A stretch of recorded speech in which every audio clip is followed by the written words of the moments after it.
I've been trying to find things to do to keep my mind off baby and possible diagnosis and all of that craziness, but today has been really rough and I've had the blues really bad.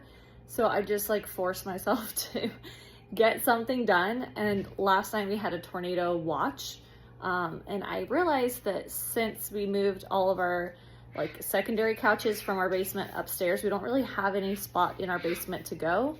There are two places I think would be pretty good, but I think they're both pretty gross. So you tell me what you think would be better, especially if you're familiar with tornadoes. We are actually in a town that got hit by a tornado about a little over 20 years ago. And if you've seen the documentary of the Joplin, Missouri tornado, like that was really close to us as well. So ignore the mold. I'm sure that's probably what all this is, but this is the first spot. I was thinking this is a stairwell. It's very small. It's a lot smaller than I was thinking, actually. I'm not sure how we'd fit in there unless I remove these shelves, which I could do. I could definitely remove those. And then we could probably turn this into some kind of storm shelter right here. This is the center of our house. This is not an outside wall. This is an outside wall. This is the ground level right here where the window is. However, the rest of this is 100% underground. So I feel like this might be a good spot if I could get those shelves out for us to have a storm shelter.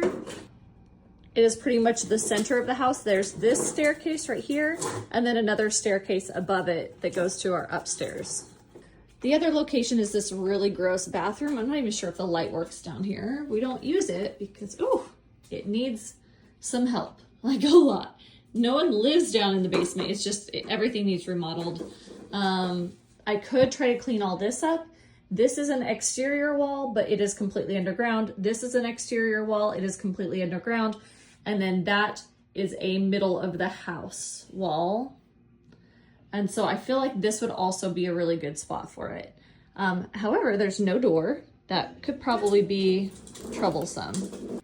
But I could probably clean up the shower really well and put some stuff in there, maybe blankets and pillows and stuff that would make it really cozy if we did want to use the bathroom as a storm shelter. So tell me which one you think would make a better storm shelter. Maybe this week I can work on that and it will help take my mind off of everything.